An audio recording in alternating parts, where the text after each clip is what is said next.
Welcome to the HRLocker podcast.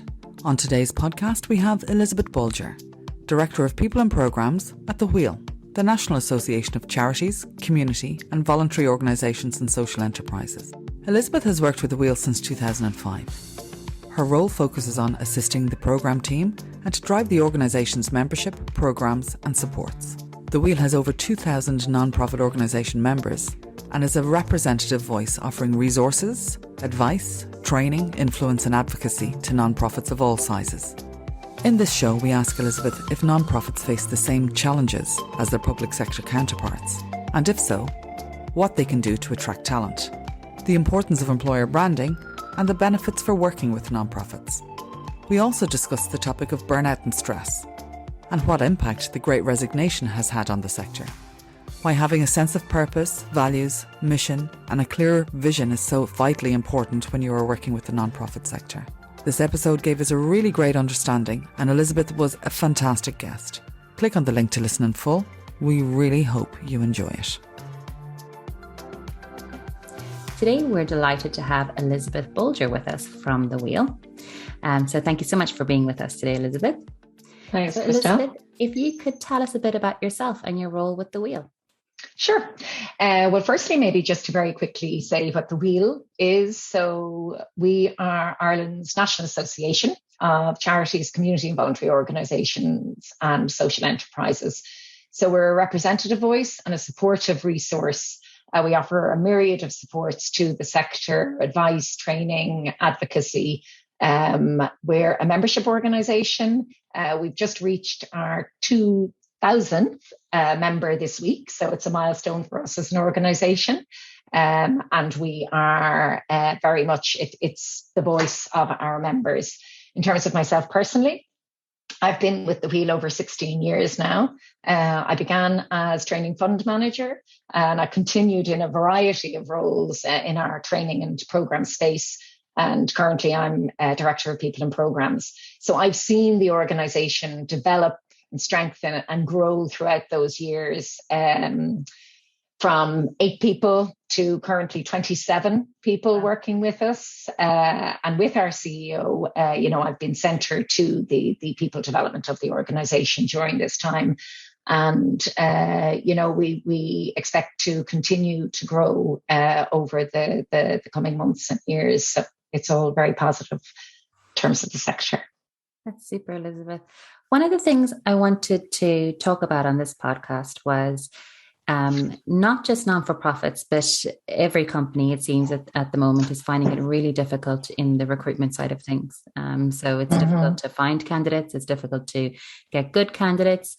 Is the same happening in the non-for-profit sector? And how do you compete with the public sector? Yeah. Okay, yes. I suppose really our sector, there'll be an awful lot of similarities with other sectors. We're almost more like SMEs. But obviously there are certain elements that are very different as well. So we do compete. We compete against public, private sector for talent. It is hard to compete, but as you just said, all organisations, are going to find it challenging and hard to compete. So our sector, it's driven by mission and value and impact rather than profit.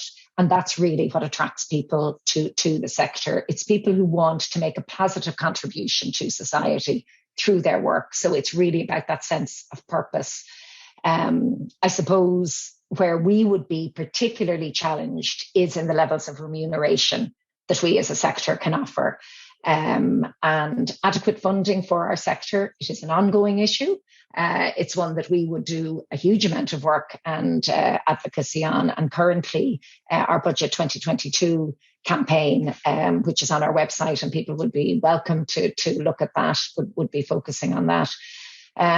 But so once you have that kind of fair day's wage for a fair day's work, there are so many further opportunities in the non-pay benefit space that really people, it's not all about money. And our sector, I think, has opportunities in that space and has particularly unique pieces there in terms of flexibility, career progression, Training and development, I suppose, particularly for the organization as a training organization that delivers training, there's real opportunities for our people to avail of that as well, and enabling that sense of value and purpose to one's roles. So they're the key areas that organizations, I think, within our sector could focus on in terms of recruiting. And I suppose, Elizabeth, one of the things I've been, I suppose, talking about it the last couple of months is that employer branding. And, you're talking about, I suppose it's not just remuneration side for non-for-profits, it's that greater purpose. So, how do non-for-profits really create that strong employer branding to attract the right candidates? Yeah, I find it so interesting, the term employer branding. I mean, I get exactly what you mean. It's a term that we wouldn't use within the sector. But it's very much, I mean, it really is similar to what I have just said. It is about aligning employees with a mission.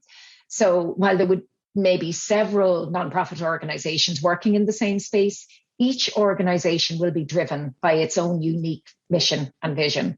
And we can attract people who share those same values. So really, it's that values and sense of purpose piece that I think would be that piece that's unique to our sector.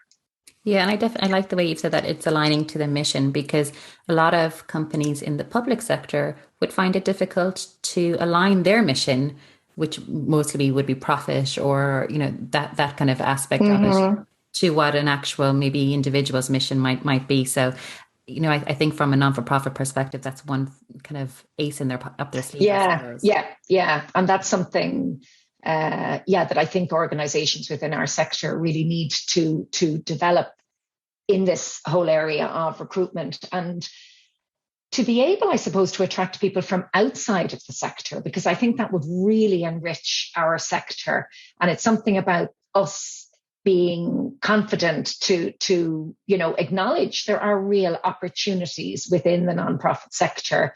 And that's something, and where the Wheel is involved in working with a new campaign really about raising public awareness about the sector.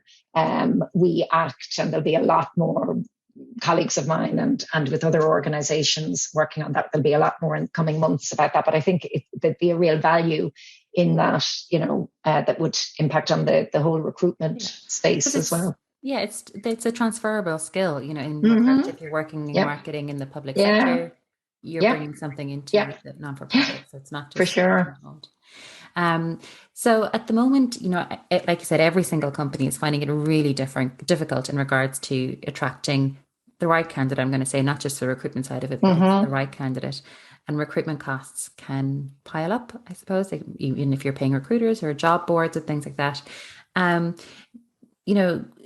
What do you think is the best way for non-for-profits to keep those costs down? Is there a kind of a secret message, a secret behind it?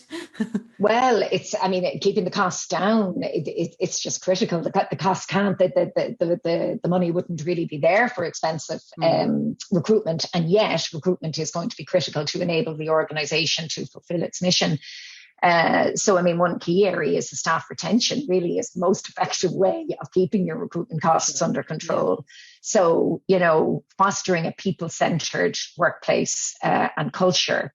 However, obviously, there will always be recruitment. There will be opportunities at new positions. There will be retirement. There will be new people coming on board. There will be intern recruitment, etc. So you will always have recruitment. So within our sector, quite often it is handled in-house. Now, there will be, depending on resources and depending on the role, obviously some organizations will go to external recruitment agencies, but generally it will be in-house. So the cost will be that time. It's the staff time. A lot of our organizations, quite small organizations, with a CEO who is really jack of all trades, and recruitment will suck a huge amount of their time or their manager's time. But obviously that is cheaper than using recruitment agencies. Also, community and voluntary organizations and charities will rely on skilled volunteers from other organizations or from their boards to sit on interview panels. There is always a willingness for sort of pro bono support to get that expertise. So, I would encourage organizations to always consider that in terms of recruitment. There's also jobs boards, but several organisations within the sector, including ourselves in the Wheel, would host free jobs boards on our websites. And I would encourage employers to post vacancies on our website. They're promoted in our weekly jobs newsletter, and it goes out to thousands of subscribers. And I think it's probably our most visited on our website. So for organisations to consider that, and similar with other websites. Active Link is a website within the sector that most jobs within our sector would be posted. Now, there is a cost, but it's quite affordable. So it's definitely an area that organisations should use. Yeah, we spoke about employer branding, and I've had this conversation with a number of companies who would be clients of ours, that for social media, sometimes it works for companies and sometimes it doesn't. But I suppose I wonder, because the non-for-profit organizations and charities, because they have such a strong employer brand, or the potential to have such a strong employer brand, does social media play a big part? Yeah, very much so. Social media is an important and cost-effective communication channel for most charities. I would say, though, in parallel and linked with a very effective comms plan, somebody focused within the organisation on communications, it's not going to be, oh, great, social media tick box. It needs to be part of the bigger picture. But I think with that, it's something that it needs to be effectively managed and done with somebody within the organisation, but it doesn't necessarily mean big cost. Mm-hmm. So we do feel that social media is a very, very useful tool once effectively managed. There are hashtags like Job Fairy that can help nonprofits to promote vacancies to a much, much wider audience. So, considering that piece of attracting from other sectors within our sector, areas like that are a good way to kind of people can see other opportunities other than the for-profit sector. LinkedIn is also for all organizations, but we find it a very cost-effective tool for recruitment. We're very fortunate. We have a good relationship with LinkedIn, and we regularly co-host events with them. And that gives our sector and organizations access to the experts in LinkedIn. And in fact, we have our next event with them is on the 4th of November. So again, people just to visit wheel.ie, there's some useful supports there. Yeah. So hopefully we've done all the right things. We've put the job out. We've got the right candidate, which is the key. So that's not really where it stops, and it's something that you've alluded to there, in that it's retention is the key to your recruitment plan, I suppose. So what do non-for-profits need to be aware of when trying to retain key employees? Yeah, I mean, to be honest, I think whatever I will say here would apply to all organizations. Retention of our people is crucial to enable us to fulfill our mission in terms of us as an organization, for others to enable them to generate their profits or whatever their mission may be. It's the retention of good people. Organization culture is key to this, and focusing on creating and maintaining a positive and supportive work environment. To enable all of that, strong and effective leadership is essential. Those strong and effective leaders need supports. So we need to ensure that we invest in our people across the organization. That is partially financial investment, but it's investment in time, listening, engaging, staff engagement, two-way conversation, take on board what's said, implement ideas. It isn't that the person who's been leading the organization is the only one to make decisions. They need to be very, very open, open to change, opportunities, risks, take calculated risks, enable that career progression, look at internal promotional opportunities, look at internal recruitment, consider those skills development, the developing of strengths, look at the individual strengths and develop on that.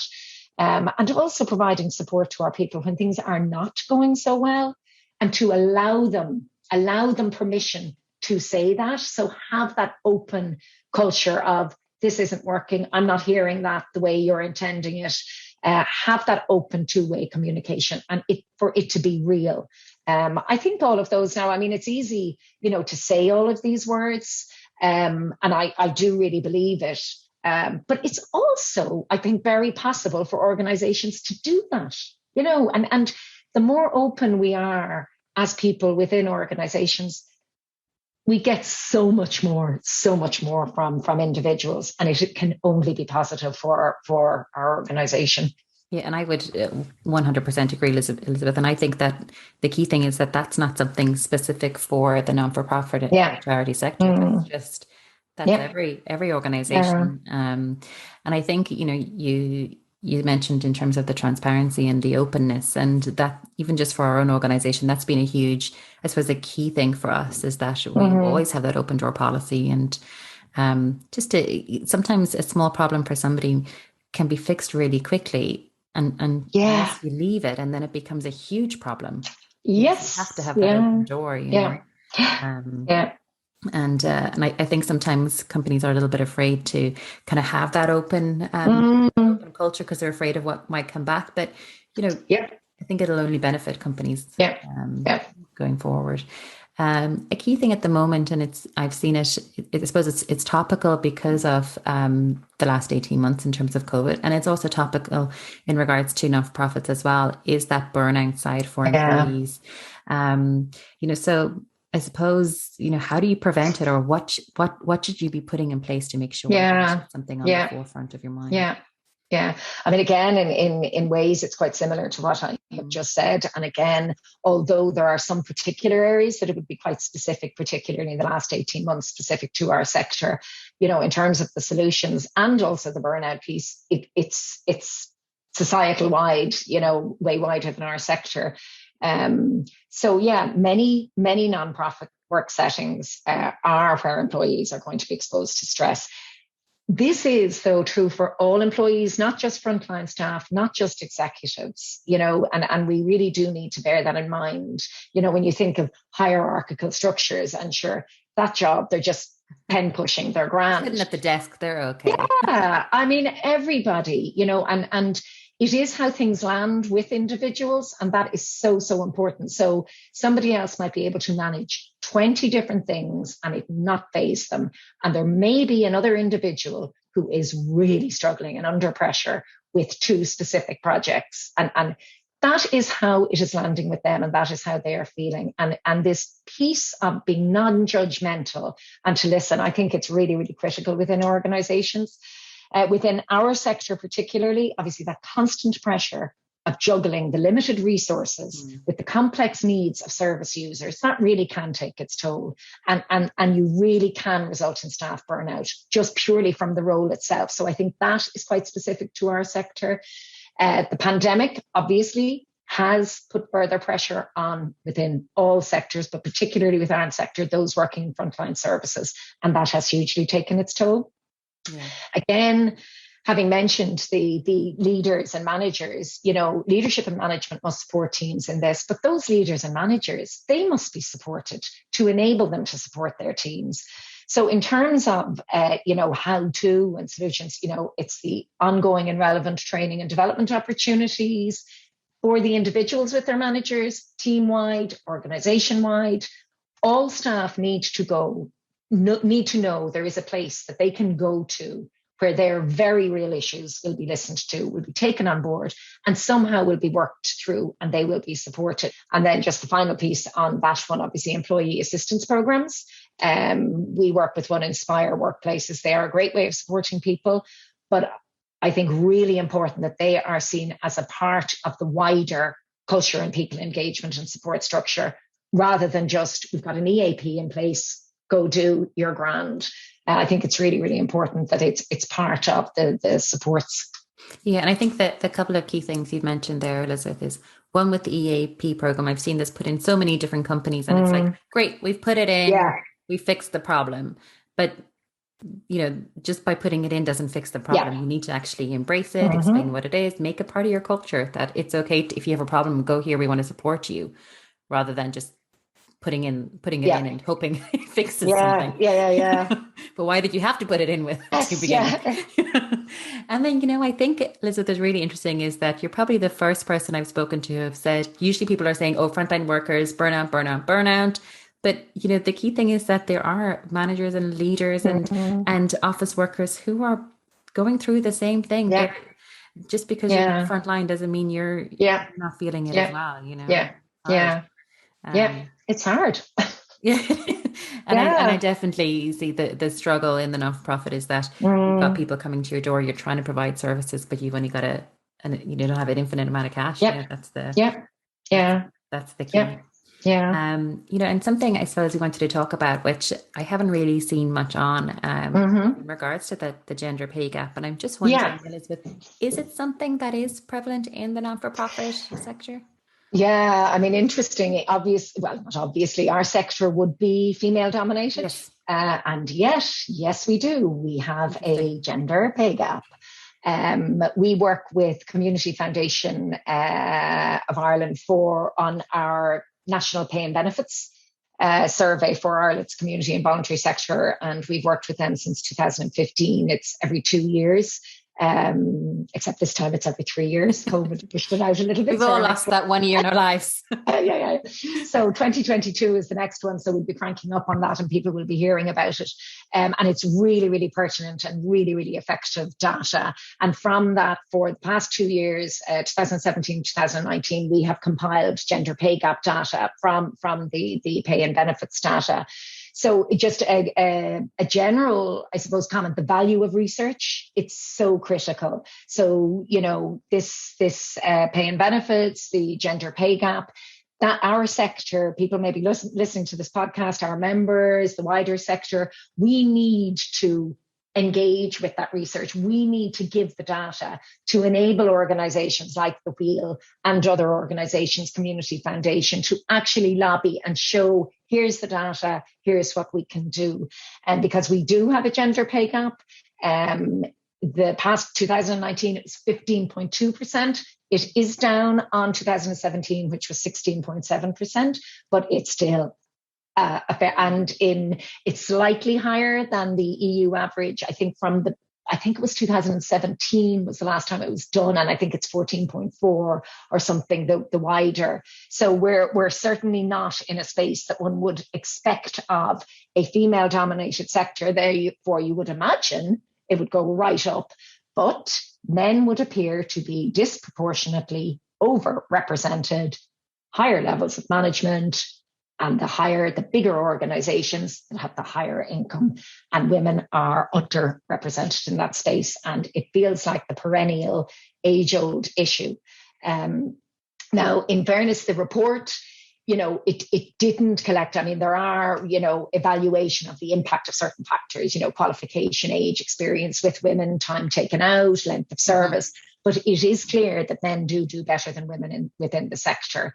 So in terms of possible, solutions or kind of stepping up to that, it does create a strong incentive for organizations and for leaders within our sector to design and ensure there is equitable representation for women and to ensure that diversity in the recruitment, selection, training, opportunities. So it does come back to the recruitment piece and the retention piece.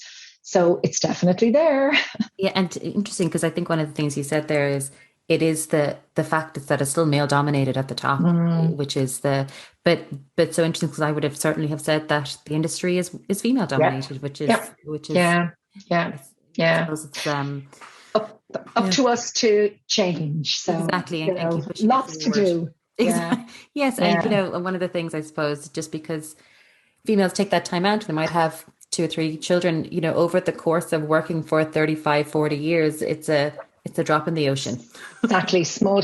But also, I mean, it's obviously I am going to be saying this because I'm a woman, but honestly, the value that, I don't mean value as in resource or time, but like what the experience, what women and men, the diversity and everything, old, young, everything. It's about the diversity that can bring so much to an organization. And I know we know that. And one particular sector dominating a particular area of an organizational structure, you're never going to get your best. But anyway, I know, but that's on. No, but the thing is, which I'm glad you said, is that yes, we seem to continuously talk about the gender pay gap and it's male and female. But, you know, if we look at an organization that if everybody at the top is all the same, you know, let's have a look at, you know, different age, you know, in age demographic or male and female or diversity in regards to abilities or anything like that. That only enriches the organization. I know. From any background. But I suppose so it's not just glass ceilings, it's everything. Diversity, I suppose, which is the key. We can have a whole podcast on that one. Yes. So I suppose we couldn't go without really talking about the last 18 months, which said we've lost an entire year of our lives in regards to COVID and the pandemic. What were, I suppose, the main challenges for the non-for-profits over the last 18 months? Within our sector, organisations did have to adapt differently in relation to the services they provide. So for the Wheel, is different. Exactly. So for the Wheel and other organisations that are primarily office-based, our adaptation to remote working was very successful. You know, keeping staff and volunteers engaged, all in line with safety protocols and guidelines. We have a very strong team, a phenomenally resourceful, flexible, resilient. In terms of training, it's very interesting. You know, when COVID hit, and we're a training organisation, you know, our immediate was, oh my God, just won't be able to do any training. We're just going to have to park our training calendar. And within weeks, you know, we were online. We discovered Zoom. You know, so I know this is very similar for so many organizations. So for us as an organization, you know, there was a huge amount of positives and opportunities.